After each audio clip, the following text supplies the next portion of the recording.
성공습관 시사경제TV. 이번 주는 출간 전부터 큰 파장을 일으킨 존 볼턴 전 미국 국가안보보좌관의 회고록 The Room Where It Happened, 그 일이 일어난 방에 대해 살펴보고 이 책이 가지는 함의는 무엇인지 분석해 보겠습니다.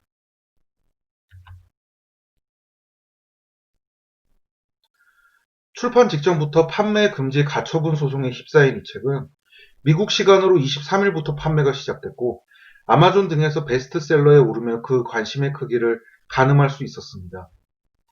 먼저 이 회고록은 2018년 4월부터 2019년 9월까지 트럼프 대통령의 외교 안보 분야 최측근으로 활동했던 존 볼턴의 개인적 견해를 담고 있습니다. 그렇다면 존 볼턴은 어떤 사람일까요? 존 볼턴은 1948년 볼티모어 다운타운의 소방관인 아버지 하에 가난한 집에서 태어났지만 미국 사회의 주류를 지칭하는 와스프, 즉 백인의 영국계 앵글로 섹슨 출신, 그리고 기독교 신앙을 배경으로 두고 있습니다. 참고로 그는 현재도 세상을 성과 악으로 나누는 기독교 근본주의자로 알려지며 적으로 간주되는 상대방은 철저히 무너뜨리는 외교 안보 전략을 기반으로 하고 있습니다. 초등학교 때는 두각을 나타내지 못하다가 중학교 시절부터 미친 듯이 공부를 했다는 그는 최고 명문 예일대에 입학했고 최우수 성적으로 학업을 마칩니다. 베트남 전쟁 기간이었던 대학 시절, 대학생으로서는 드물게 당시 소련과의 핵 전쟁도 불사한다는 공화당 대권 후보 베리 골드워터를 지지하는 등 정치 성향을 드러내기 시작했습니다. 졸업 후 예일대 로스쿨에 진학해 변호사 자격증을 딴 볼턴은 이후 정치권의 주목을 받아 공화당 선거 캠프에 몸 닿는 것을 시작으로 정치권에서 승승장구하게 됩니다.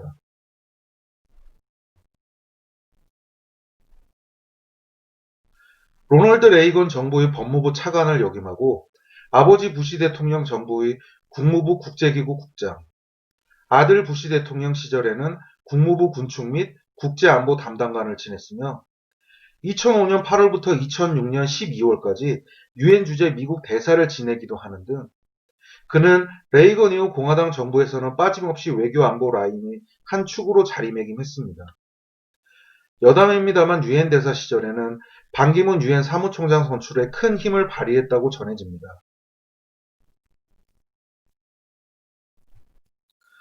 대통령 취임 직후부터 북한의 연이은 핵실험과 미사일 도발을 마주한 트럼프 행정부는 북한과 핵 협상 국면으로 접어드는 시점에 존 볼턴에게 외교 안보 라인의 중책을 부여하게 됩니다. 이렇게 강경 보수주의 행정부 아래서 요직을 거쳐온 볼턴은 외교가에서 대표적인 강경 매파로 불리며 당시 미국 정부의 대외 전략에 큰 영향을 미치게 됩니다.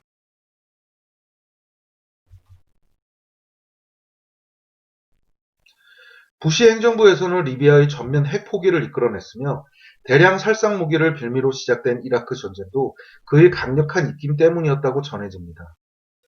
이것이 북한 등 현재 미국과 분쟁이 있는 나라들이 존 볼턴을 꺼리는 이유입니다. 리비아의 전면 핵 포기 후 정권 몰락과 시민군에 의해 무참히 살해된 카다피, 그리고 허상이었던 이라크의 대량 살상 무기 문제는 존 볼턴의 전략이 지나치게 미국 일방주의로 치우친다는 비판을 불러일으켜 왔습니다.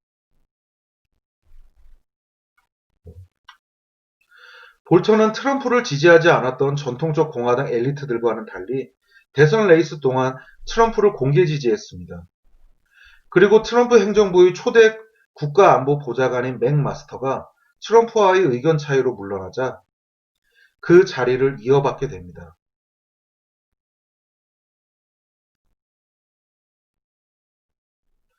하지만 미중 무역 갈등과 북미 핵 협상, 그리고 사상 최초의 북미 정상회담에서 트럼프를 보좌한 볼턴은 북미 하노이 회담이 결렬된 후 북한의 미사일 도발을 유엔 안보리 위반이라고 지적한 후 북한과의 협상 관계를 유지하고 싶었던 트럼프 대통령에 의해 결국 해임되고 말았습니다.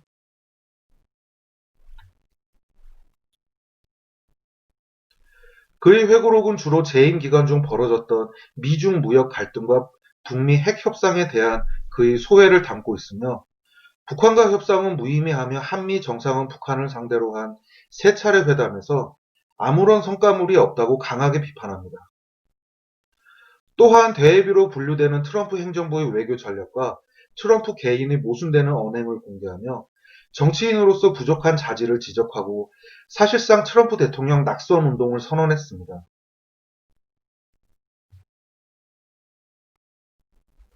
그중 우리의 가장 큰 관심사인 대한민국과 북미 핵 협상에 관련된 쟁점들을 먼저 살펴보겠습니다. 첫 번째, 2018년 북미 정상회담은 정의용 실장 작품이다. 두 번째, 싱가포르 회담 준비 과정 중 종전선언은 순전히 문재인 대통령 아이디어다. 세 번째, 2019년 하노이 회담 영변 핵시설 해체 공방. 네 번째, 2019년 5월 일본을 방문한 트럼프 대통령에게 문재인 대통령이 방한을 애원했지만 거절당했다. 다섯 번째, 2019년 판문점 회담 당시 북한과 미국은 문재인 대통령 만나기를 꺼렸다. 먼저 북미 간의 사상 첫 정상회담은 어떻게 이루어졌을까요? 지금껏 우리가 매스컴을 통해 알아온 바로는 2018년 평창 동계올림픽을 계기로 가까워진 북한에 정의용 청와대 국가안보실장이 특사로 파견돼 김정은 위원장과의 회담을 통해 미국과의 직접 대화를 원한다는 뜻을 건네들었습니다. 곧바로 미국으로 간 정 실장이 트럼프 대통령을 만나 김정은 위원장의 뜻을 전해 북미 정상회담이 합의된 것으로 알고 있었습니다. 대한민국의 정의용 실장은 메신저 역할만 한 것이죠. 그런데 볼턴의 주장은 다릅니다. 회고록은 정 실장이 애초에 모든 것을 기획하고 북한의 김정은을 초대한 것은 자신이라고 인정했다고 적고 있습니다. 이에 대해 청와대와 정의용 실장은 상당 부분 크게 왜곡됐다는 주장입니다.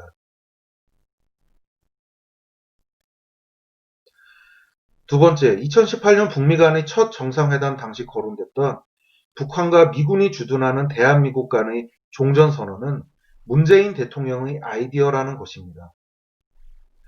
당시 북한이 원하는 단계적 핵 폐기에 북미가 합의한다면 북한에게 제시될 당근책이 무엇일지 고민이 많았던 상황에서 전쟁을 끝낸다, 즉 종전선언에 대한 북한의 제안은 6.25가 휴전 상태인 것을 감안하면 상당히 일리 있는 제안이었고 미국으로서도 안전장치로 제시할 수 있는 일종의 당근책이기 때문에 북한의 합당한 제안이라고 여겨졌습니다. 하지만 볼턴의 회고록에 따르면 북한은 시종일관 종전선언에 관심이 없다는 내용을 전했습니다.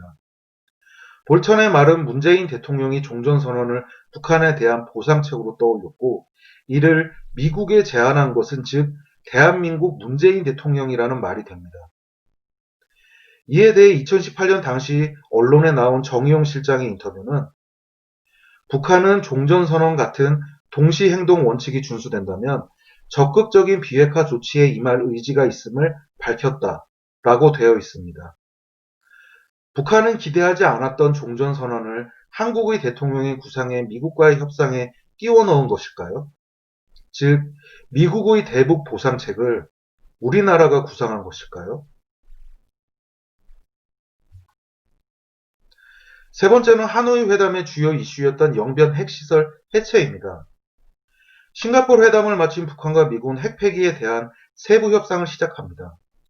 지리한 줄다리기를 하는 가운데 미국은 북한의 완전한 선 핵폐기 후 보상을 원했고 북한은 행동 하나하나에 미국의 보상 하나하나가 따르는 액션 바이 액션, 즉 단계별 조치를 원했습니다. 협상이 길어지는 가운데 북한은 핵심 지역으로 거론되는 영변의 일부 핵시설을 파괴했고 동영상을 공개했습니다. 하지만 트럼프 대통령은 회담에서 영변 및 모든 핵시설의 자진 신고와 완전 핵폐기를 주장했고 김정은 위원장은 이를 받아들이지 않고 단계별 조치를 주장하다 협상은 결국 우리가 알다시피 결렬됩니다. 그런데 이 협상을 앞두고 트럼프 대통령을 만난 문재인 대통령이 영변 핵시설 해체를 핵포기 조치의 1단계 조치로 인정하자는 권유를 했다고 볼턴은 회고록에서 전하고 있습니다. 볼턴은 책에서 당시 상황에 대해 일국의 대통령인 문재인 대통령에게 마치 조현병 환자 같았다는 모욕적인 단어까지 언급하며 묘사하고 있습니다. 영변 핵시설 해체는 쇼라는 본인의 주장을 굽히지 않은 것입니다. 이에 대해 청와대는 아주 불쾌한 기색을 감추지 못한다는 기사들이 이어지고 있습니다. 네 번째는 2019년 5월 일본을 극빈 방문한 트럼프 대통령에게 문재인 대통령이 방한을 애원했지만 트럼프가 거절했다는 내용입니다. 트럼프가 직접 볼턴에게 문재인 대통령이 베깅하더라 라는 표현을 사용한 것입니다. 관례적으로 미국 대통령이 한국 또는 일본을 방문하면 바로 옆의 우방인 나라를 모른 척하지 않고 방문하는 것이 일반적이었습니다. 하지만 당시 트럼프 대통령은 일본에서의 국빈 방문 일정만 마치고 미국으로 돌아가 한국과 미국 간의 신뢰에 문제가 생긴 것 아닌가 하는 추측이 나오기도 했습니다. 사실 당시 야당이던 한국당 강효상 의원이 국회 대정부 질의에서 이를 지적하며 소식통에 의하면 우리 문재인 대통령이 방한을 제안했지만 거절당한 것인가 라는 질문을 했지만 외교부는 이에 대해 사실무근이라고만 답했습니다.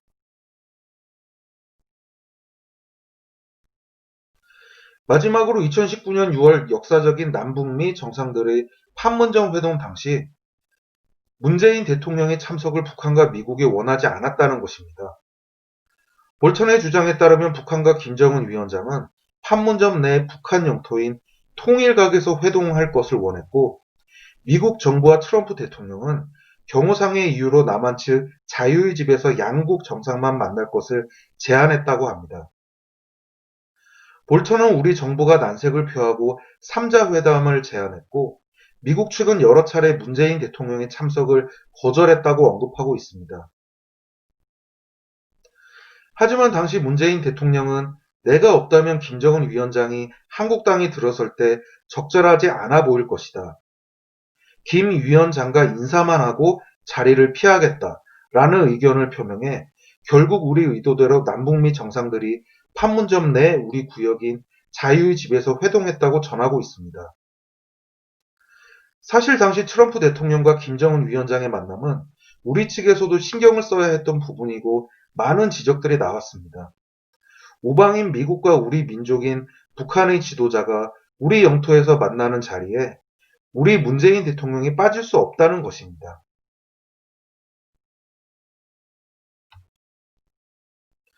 이렇게 살펴본 볼턴의 회고록에 따르면 북미 정상 간의 핵 협상 가운데 우리 정부가 내세웠던 운전자론과 중재자론에 입각한 외교 과정이 드러납니다.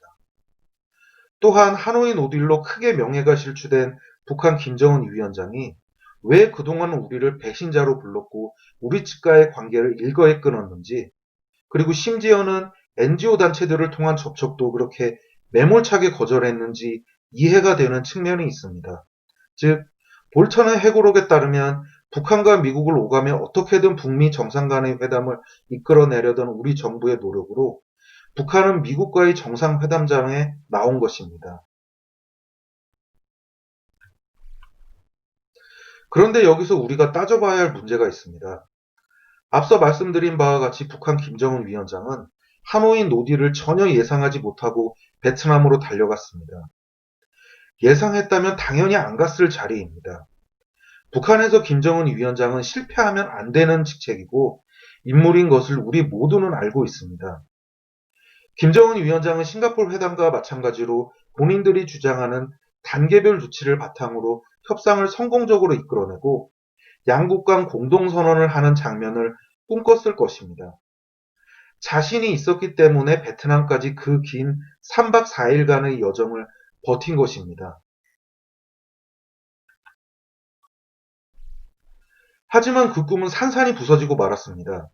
미국은 선 핵포기에서 한 발도 물러서지 않았습니다. 전날 화기애애하게 만찬을 즐겼던 두 정상은 다음날 다시 만나 협상을 이어갔지만 미국은 협상 결렬을 선언하고 자리에서 일어나 버립니다. 김정은 위원장은 상당히 당황했다고 전해집니다. 국가 경제 발전이라는 무거운 짐을 안고 협상에 임했을 김정은 위원장에게는 엄청난 충격이자 일생일대의 치욕이었을 것입니다. 그날 밤 호텔에서 와인 4병을 마시고 만취했다는 소문도 전해집니다. 왜 결렬되었을까요?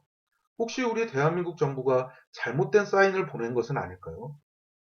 우리 정부는 미국이 선 핵 폐기에서 한 발 물러나 북한의 단계적 핵 포기안을 받아들일 것이라 예상했고, 혹시 이런 의견이 북한에 전해진 것은 아닐까요? 어쨌든 북미 협상은 결렬되었고, 그동안 훈풍이 불었던 남한과 북한 사이에도 긴장감이 형성되기 시작합니다. 도로와 철도 연결 행사 등을 위한 연락에 응하지 않게 되었고, 모든 접촉은 일순간에 끊어지고 말았습니다. 그리고 북한 매체들은 어느 순간부터 우리 정부를 배신자라고 지칭하기에 이르렀습니다. 배신자는 상대방을 믿었지만 믿었던 만큼의 결과가 도출되지 않았을 때 나오는 단어입니다. 선의로 북한을 대한 우리 정부가 무엇을 잘못했기에 배신자일까? 저도 그동안 많은 생각을 해봤는데요. 볼턴의 회고록이 100% 진실이 아니더라도 어느 정도 논리적 퍼즐이 맞춰지는 느낌입니다.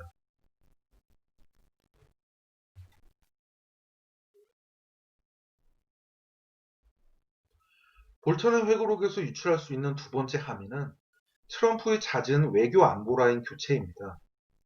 미국의 엘리트 정치 가문이 아니며 정치 엘리트 코스인 명문대 로스쿨 출신도 아닌 트럼프는 2014년 대선 레이스를 시작할 때만 해도 아무도 그가 세계 최강국이자 세계 경찰 미국의 대통령이 될 것이라 예상하지 않았습니다.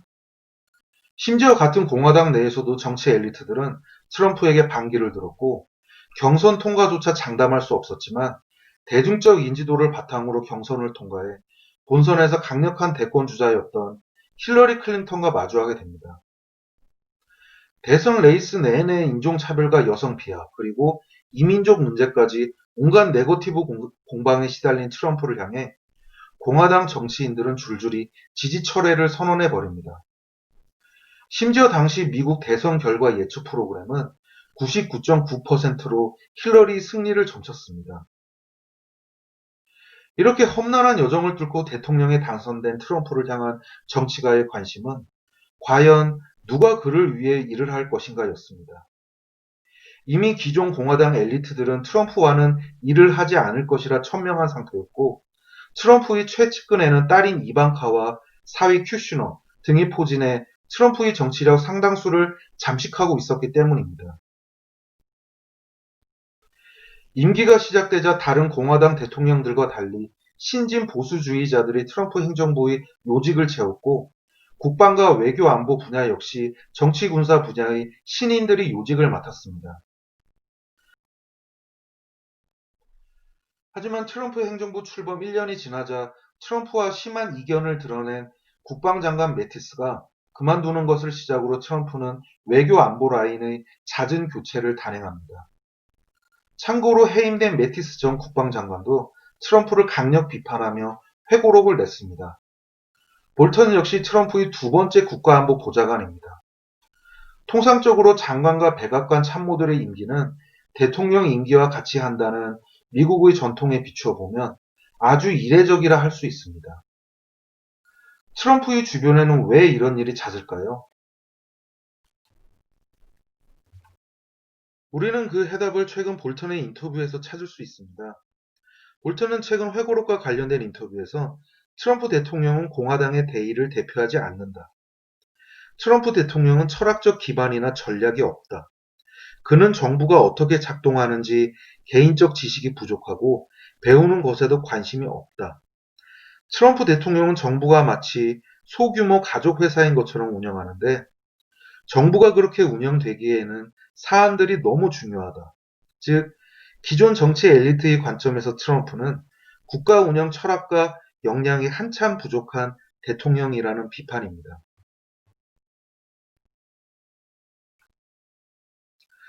또 볼턴의 회고록에 따르면 트럼프는 대통령 재선 등 개인적 이익을 위해서라면 국가적 대의도 지키지 않는다고 기록하고 있습니다. 트럼프는 미중 무역 갈등이 한창이던 2019년 G20 일본 오사카 회의에서 시진핑 중국 주석과 회담을 하며 본인의 재선을 위해 시진핑 주석이 협력해 줄 것을 요청하기도 했다고 회고록은 전해줍니다. 그 자리에서 트럼프 본인의 핵심 지지층인 미국 농민들을 위해 중국이 미국산 농산물을 많이 수입해 달라고 요청한 것입니다. 실제로 중국은 당시 미국산 콩과 옥수수 등을 대량 수입하며 미국과의 무역 갈등 해소를 위해 노력합니다. 이 상황을 볼턴 같은 강경주의자와 원칙주의자가 바로 옆에서 지켜봤다면 국가적 이슈를 개인의 이익과 바꿨다는 비난이 충분히 나올 수 있는 사안입니다. 또한 트럼프는 작년 홍콩을 뒤덮은 홍콩 송환법과 대규모 시위 등에는 관심이 없었고 본인 재선을 위한 중국과의 관계 다지기에만 몰두했다고 볼턴은 주장합니다.